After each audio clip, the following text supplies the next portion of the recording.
नमस्कार प्यारे मित्रों, आज जानेंगे जीएस के प्रश्न जो पूर्व परीक्षाओं में पूछे गए आगामी परीक्षाओं के लिए महत्वपूर्ण है। आज उन्हीं प्रश्नों पर चर्चा किया जाएगा। अगर आपने इससे पहले कोई वीडियो नहीं देखी है तो आप चैनल पर जाइए, वो वीडियो देखिएगा और ये 5वीं वीडियो है, ये भी याद रखिएगा।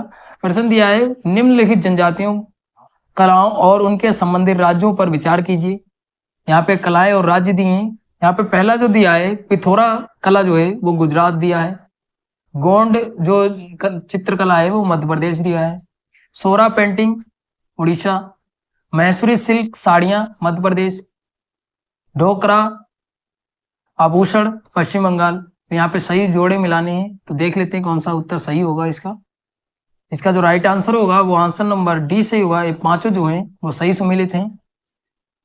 आगे चलते हैं। अगला प्रश्न दिया, निम्नलिखित में से उत्तर पूर्वी भारत का नवपाषाण कालीन स्थल कौन सा है? तो इसमें जो राइट आंसर हो जाएगा वो आंसर नंबर सी सही होगा, सरु तरु। और जान लेते इसके बारे में। सरु तरु जो स्थल है वो असम के कामरूप क्षेत्र में स्थित है। नवपाषाण कालीन स्थल है, याद रखिएगा। वहां की जो तारा डीह चिरांद और सेरू आर जो है वो पूरा स्थल है, कहाँ में स्थित है? तो बिहार में स्थित है, याद रखिएगा। आगे चलते हैं। अगला प्रश्न दिया, महत्वपूर्ण प्रश्न है। प्रश्न दिया है, निम्नलिखित में से कौन सी समिति पीपीपी मॉडल का अध्ययन और मूल्यांकन करने से संबंधित है? तो यहाँ पे देख लेते हैं। तो इसका जो राइट आंसर होगा वो आंसर नंबर डी सही होगा। आंसर नंबर डी सही होगा। केवल 3 जो है वो संबंधित है। विजय केलकर समिति जो है वो किससे संबंधित है? तो मूल्यांकन और किससे संबंधित है? पीपी मॉडल पर आधारित है, याद रखिएगा। अगला प्रश्न दिया, निम्नलिखित में से कौन पृथ्वी के पृष्ठ पर गतिज परिवर्तन लाने के लिए जिम्मेदार है? तो यहाँ पे दिया है, पहला जो दिया है विद्युत चुंबकीय विकिरण, फिर दूसरा दिया है भूतापीय ऊर्जा, फिर तीसरा दिया है गुरुत्वीय बल, फिर चौथा दिया है प्लेट संचलन, फिर पांचवा दिया है पृथ्वी घूर्णन, फिर छठवां दिया है पृथ्वी का परिक्रमण। तो यहाँ पे सही उत्तर चुनना है, तो देख लेते हैं। तो इसका जो राइट आंसर हो जाएगा वो आंसर नंबर डी सही होगा। आंसर नंबर डी सही होगा। आगे चलते हैं। अगला प्रश्न दिया, निम्नलिखित कथनों में से यंग बंगाल आंदोलन के संबंध में कौन सा कथन सही है? यहाँ पे कथन सही पूछा है।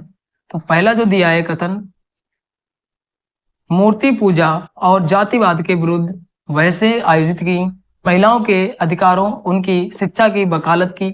फिर तीसरा दिया है पुरानी परंपराओं पतनशील रीति रिवाजों पर प्रहार किया। तो यहाँ पे सही उत्तर चुनना है, तो देख लेते हैं कौन सा सही उत्तर होगा। तो इसका जो राइट आंसर होगा वो आंसर नंबर डी सही होगा। जो तीनों कथन है बिल्कुल ठीक है। यंग बंगाल आंदोलन के संस्थापक पूछ ले तो हेनरी विवियन डेरोजियो थे, और ये जो थे वो कलकत्ता के हिंदू कॉलेज के अध्यापक थे, याद रखिए। इनके अनुयायियों को डेरोजियन उनके आंदोलन का यंग बंगाल मूवमेंट के नाम से जाना जाता है, याद रखिए। इन्होंने पुरानी परंपराओं पतनशील रीति रिवाजों पर प्रहार किया। फिर दिया है, इन्होंने महिलाओं के अधिकार उनकी शिक्षा की भी वकालत की। इसके साथ ही मूर्ति पूजा जातिवाद अंधविश्वासों के खिलाफ संघों की स्थापना की और बहस आयोजित की। तो ये इंपॉर्टेंट बन जाता है, अगली बार हो सकता है इनका नाम पूछा जा सकता है, यंग बंगाल के संस्थापक पूछे जा सकते हैं, तो ये याद रखिएगा। आगे चलते हैं। अगला प्रश्न दिया है, निम्नलिखित कथनों पर विचार कीजिए। पहला जो कथन दिया है यहाँ पे, पृथ्वी के 75% ज्वालामुखी या 450 से अधिक ज्वालामुखी रिंग ऑफ फायर के किनारे स्थित हैं। फिर दूसरा कथन दिया, रिंग ऑफ फायर के पास ज्वालामुखियों भूकंपों की प्रचुरता क्षेत्रों में टेक्टोनिक प्लेटों की गति के कारण होती है। तो यहाँ पे संबंध पूछा है, तो देख लेते हैं कौन सा सही होगा। इसका जो राइट आंसर होगा वो आंसर नंबर ये सही होगा। कथन एक दोनों सही है और व्याख्या भी करता है। आगे चलते हैं। अगला प्रश्न दिया, निम्नलिखित कथनों पर विचार कीजिए। पहला कथन दिया है, यदि किसी ने स्वेच्छा से किसी विदेशी राज्य की नागरिकता प्राप्त कर ली है तो भी उसकी भारत की नागरिकता बनी रहेगी। फिर दूसरा कथन दिया है, प्रधानमंत्री की अध्यक्षता में केंद्रीय मंत्रिमंडल के पास नागरिकता के अधिग्रहण समाप्ति और नागरिकता से संबंधित अन्य सभी मामलों के संबंध में कोई भी प्रावधान करने की शक्ति है। तो यहाँ पे देख लेते हैं सही उत्तर कौन सा होगा। तो इसका जो राइट आंसर होगा वो आंसर नंबर डी सही होगा। इनमें से कोई जो है वो कोई कथन जो है वो सही नहीं है। और जान लेते हैं इसके बारे में। अनुच्छेद 9 में बताया गया है कोई भी व्यक्ति भारत का नागरिक नहीं माना जाएगा यदि उसने स्वेच्छा से किसी विदेशी राज्य की नागरिकता प्राप्त कर ली है। और वहां पे बताया था कि वो भारत का नागरिक भी माना जाएगा, इसलिए कथन एक गलत हो गया था। फिर दूसरे जान लेते हैं। अनुच्छेद 11 में ये बताया गया है कि संसद के पास नागरिकता के अधिग्रहण, समाप्ति और नागरिकता से संबंधित अन्य सभी मामलों के संबंध में कोई भी प्रावधान करने की शक्ति होगी। तो यहाँ पे अनुच्छेद 11 याद रखिएगा और अनुच्छेद 9 याद रखिएगा। आगे चलते हैं। अगला प्रश्न दिया है निम्नलिखित में से कौन सा सही सुमेलित है। यहाँ पे सही सुमेलित पूछा, एक तरफ लोकगीत दिए और एक तरफ स्थान दिए। तो यहाँ पे सही उत्तर बताना है। तो इसका जो राइट आंसर होगा वो आंसर नंबर डी सही होगा। तीनों जो हैं वो सही सुमेलित हैं। भाबिया जो है वो पश्चिम बंगाल का है। ढोला मारू जो है वो कहाँ का, राजस्थान का है। कजरी अगर पूछ लिया जाए तो उत्तर प्रदेश का है, उत्तर प्रदेश के लिए इंपोर्टेंट बन जाता है। आगे चलते हैं। अगला प्रश्न दिया मनुस्मृति के संबंध में निम्नलिखित कथनों पर विचार कीजिए। यहाँ पर पहला कथन दिया है ये महिलाओं को पैतृक संपत्ति संसाधनों पर समान अधिकार देता है। फिर दूसरा दिया है ये वर्ण व्यवस्था पर कड़ा विरोध करता है। तो यहाँ पे सत्य उत्तर देखना है, तो देख लेते हैं कौन सा सही उत्तर होगा। तो इसका जो राइट आंसर होगा वो आंसर नंबर डी सही हुआ। जो दोनों कथन दिए हैं वो दोनों असत्य हैं। अब जान लेते हैं इसके थोड़ा और बारे में।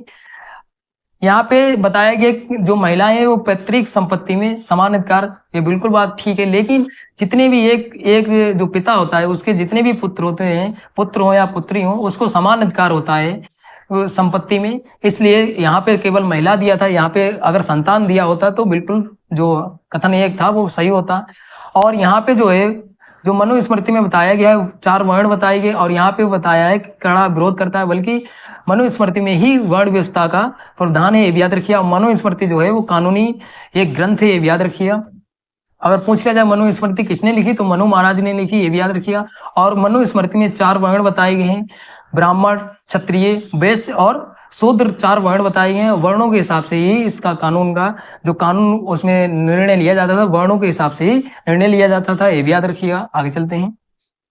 अगला प्रश्न दिया आप घड़ियालों को उनके प्राकृतिक आवास में देखना चाहते हैं तो निम्नलिखित में से कौन सी जगह उनको देखने के लिए सबसे अच्छी है।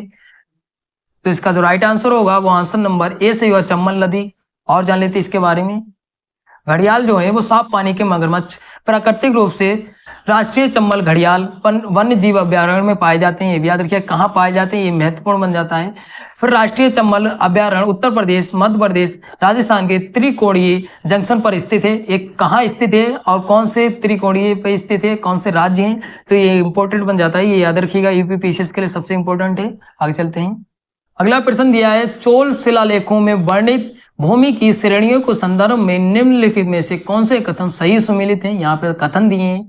पहला जो कथन दिया है बेलन बगाई गैर ब्राह्मण किसान मालिकों की भूमि। फिर दूसरा दिया है ब्रह्मादेयी ब्राह्मणों को दान में दी गई भूमि। फिर तीसरा दिया है साल भोग विद्यालयों के रख रखाव के लिए भूमि। फिर चौथा दिया है पल्ली छद्दम जैन संस्थाओं को दान की गई भूमि। यहाँ पे सही उत्तर चुनना है, तो देख लेते हैं। तो इसका जो राइट आंसर होगा वो आंसर नंबर डी सही हुआ। ये जो सही है चारों मिलान जो है वो बिल्कुल ठीक है। और ये जो है वो सीटेट के लिए भी इंपॉर्टेंट है ये प्रश्न, क्योंकि सीटेट में भी हर बार पूछा जाता है। यहाँ पे नाम दे दिया जाएगा साल भोग कौन सी भूमि होती है, तो ये महत्वपूर्ण बन जाता है सीटेट के लिए भी। आगे चलते हैं। फिर यहाँ पे अगला प्रश्न दिया है भारत का संविधान अल्पसंख्यकों के लिए निम्नलिखित में से कौन से संरक्षण प्रदान करता है। तो यहाँ पे कथन दिए हैं। पहला जो कथन दिया है यहाँ पे भारत के क्षेत्र में रहने वाले नागरिकों के लिए किसी भी वर्ग की अपनी एक अलग भाषा, लिपि, संस्कृति है, उसे संरक्षित करने का अधिकार है। फिर दूसरा कथन दिया है सभी अल्पसंख्यकों चाहे वे धर्म भाषा पर आधारित हों को अपनी पसंद के शिक्षण संस्थानों की स्थापना प्रशासन करने का अधिकार है। फिर तीसरा दिया है राष्ट्रपति द्वारा भाषाई अल्पसंख्यकों के लिए एक विशेष अधिकारी की नियुक्ति की गई है। यहाँ पे सही उत्तर चुनना है, तो देख लेते हैं सही उत्तर कौन सा होगा। तो इसका जो राइट आंसर होगा वो आंसर नंबर डी सही होगा। तीनों जो कथन है बिल्कुल ठीक है। और जान लेते हैं इसके बारे में कि अनुच्छेद जो 29 है उसमें बताया गया है कि राज्य द्वारा संचालित सहायता प्रदान शैक्षणिक संस्थानों में प्रवेश के संबंध में धर्म, नस्ल, जाति, भाषा इनमें से किसी के आधार पर किसी भी नागरिक के खिलाफ भेदभाव पर रोक लगाता है। अनुच्छेद 30 के अनुसार बताया गया कि धर्म, भाषा पर आधारित सभी अल्पसंख्यक वर्गों को अपनी रुचि की शिक्षा संस्थानों की स्थापना प्रशासन का अधिकार होगा। यह अनुच्छेद 30 में बताया गया है। फिर आगे चलते हैं। अगला अनुच्छेद जो दिया है 350 भी, इसमें बताया गया कि भाषाई अल्पसंख्यकों के लिए एक विशेष अधिकारी की नियुक्ति का प्रावधान करता है। कौन सा अनुच्छेद? तो अनुच्छेद 350 भी। यह अनुच्छेद भी याद रखिएगा। आगे चलते हैं। अगला प्रश्न दिया, बंगाल की खाड़ी क्षेत्र में चक्रवातों की उत्पत्ति के लिए निम्नलिखित में से कौन से कारक जिम्मेदार हैं? चक्रवाती बम्बर के निर्माण के लिए कोरिओलिस बल की अनुपस्थिति। फिर दूसरा दिया है ऊर्ध्वाधर हवा की गति में निम्न परिवर्तन। फिर तीसरा दिया है पहले से मौजूद कमजोर निम्न दाब वाला क्षेत्र। फिर चौथा दिया है समुद्र तल प्रणाली के ऊपर ऊपरी विचलन। तो यहाँ पे सही उत्तर चुनना है। तो देख लेते हैं सही उत्तर कौन सा होगा। तो इसका जो राइट आंसर होगा वो आंसर नंबर डी सही होगा। और जान लेते हैं इसके बारे में कौन कौन से कारक हैं। तो कारक की महत्वपूर्ण बन जाता है, अगली बार कोई और कारक दे देगा। तो यहाँ पे कारक दिए ऊर्ध्वाधर हवा की गति में निम्न परिवर्तन। फिर दूसरा कारक दिया है चक्रवाती भंवर के निर्माण के लिए कोरिओलिस बल की उपस्थिति। अगला कारक दिया है पहले से मौजूद कमजोर निम्न दाब वाला क्षेत्र, निम्न स्तर का चक्रवाती परिसंचरण। फिर अगला दिया समुद्र तल प्रणाली के ऊपर ऊपरी अपसरण। फिर अगला कारक दिया है समुद्र सतह पर तापमान 27 डिग्री सेल्सियस से अधिक। तो ये कारक है, ये भी याद रखिए। अगली बार हो सकता है इनमें से कोई और कारक दे दे। आगे चलते हैं। अगला प्रश्न दिया है निम्नलिखित कथनों पर विचार कीजिए।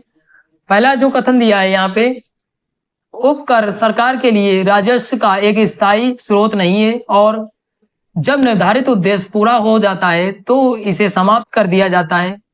फिर दूसरा कथन दिया उपकर प्रत्यक्ष अप्रत्यक्ष दोनों प्रकार के करों के अतिरिक्त वसूला जाता है। फिर तीसरा दिया है किसी विशेष उद्देश्य के लिए इकट्ठा किए गए उपकर का उपयोग या अन्य उद्देश्यों के लिए उपयोग किया जा सकता है। यहाँ पे सही उत्तर चुनना है। तो यहाँ पे देख लेते हैं सही उत्तर कौन सा होगा। तो इसका जो राइट आंसर होगा वो आंसर नंबर ए सही होगा। 1 और 2 जो कथन है बिल्कुल ठीक है। जो उपकर है वो एक विशेष सेवाओं के लिए विकास या कल्याण के लिए इकट्ठा किया जाता है, ये भी याद रखिएगा।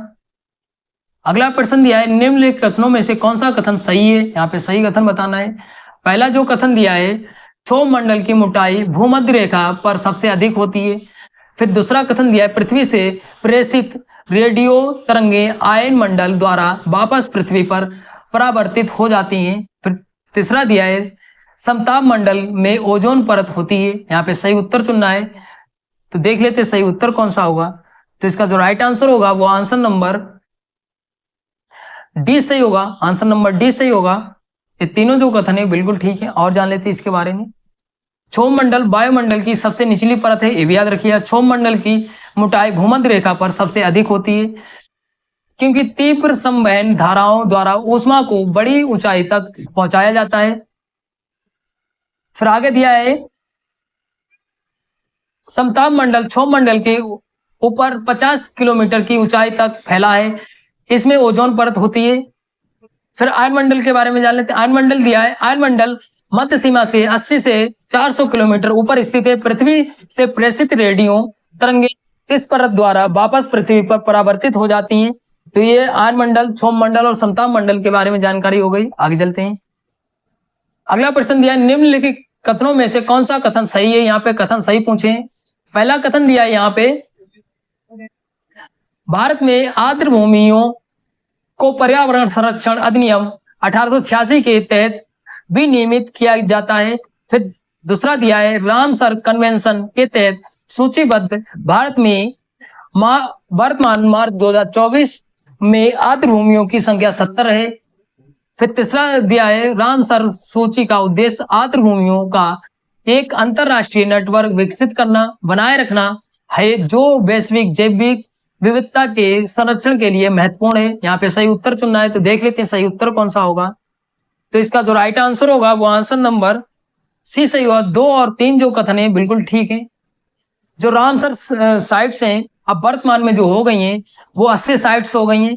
अगर आप संपूर्ण वीडियो देखना चाहते हैं रामसर साइट्स के बारे में कौन सी 5 जोड़ी गई हैं, तो इन सभी के बारे में मैंने पहले से वीडियो बना रखी है। उसमें मैंने जितनी भी 80 साइट्स हो गई हैं उनकी सबकी लिस्ट दिखाई है, कौन कौन से राज्य में। अगर सबसे ज्यादा पूछ लिया तो तमिलनाडु में, फिर उससे कम है जो उत्तर प्रदेश में, ये भी याद रखिएगा। आगे चलते हैं, आप वीडियो देख सकते हैं, चैनल पे पहले से अपलोड है। फिर अगला प्रश्न दिया, निम्नलिखित कथनों में से कौन सा कथन सही है। यहाँ पे सही कथन पूछा है। पहला कथन दिया, राष्ट्रपति शासन में राज्यपाल राज्य का संवैधानिक प्रमुख बन जाता है। फिर दूसरा कथन दिया, सर्वप्रथम उत्तर प्रदेश राज्य में राष्ट्रपति शासन लगाया गया था। फिर तीसरा दिया, राष्ट्रपति की अनुमति से राष्ट्रपति शासन को अधिकतम 3 वर्ष के लिए बढ़ाया जा सकता है। यहाँ पे सही उत्तर चुनना है, तो देख लेते हैं सही उत्तर कौन सा होगा। तो इसका जो राइट आंसर होगा वो आंसर नंबर बी सही होगा। केवल एक जो कथन है बिल्कुल ठीक है। राज्यपाल जो होता है वो राज्य का प्रथम नागरिक होता है, ये भी याद रखिएगा। यहाँ पे और जान लेते हैं इसके बारे में। यहाँ पे दिया है, अनुच्छेद 356 के तहत राष्ट्रपति राज्य में राष्ट्रपति शासन की उद्घोषणा कर सकता है। मतलब किस अनुच्छेद के तहत, तो 356 के तहत, ये भी याद रखिएगा। आगे दिया है, राष्ट्रपति शासन में राज्यपाल राज्य का संवैधानिक प्रमुख बन जाता है, ये बिल्कुल बात ठीक है। आगे चलते हैं।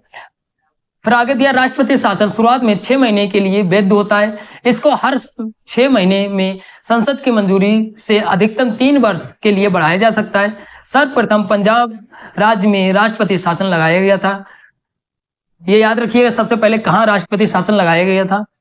आगे चलते हैं।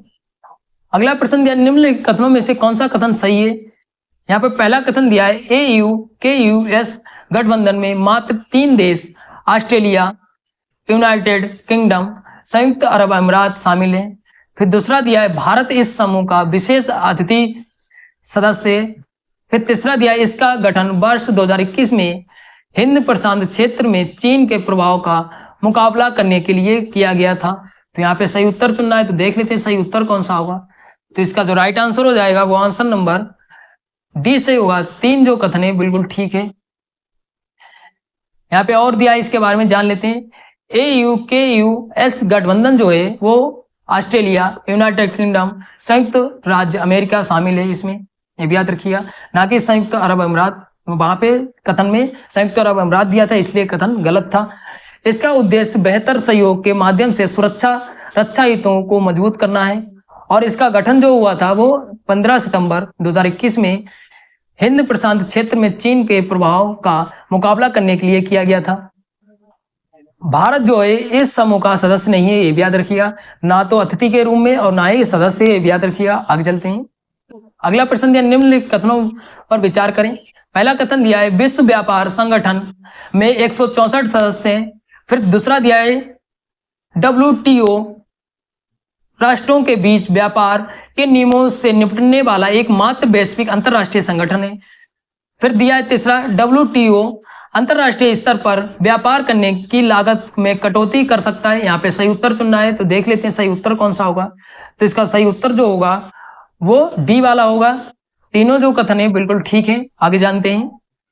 अगला प्रश्न दिया, सभी जीवों की कोशिकाएं मुख्य रूप से 6 तत्वों से बनी होती है। निम्नलिखित में से कौन सा इन तत्वों में एक नहीं है। यहाँ पे पूछा है कौन सा नहीं है, तो इसका जो राइट आंसर होगा वो आंसर नंबर डी वाला होगा।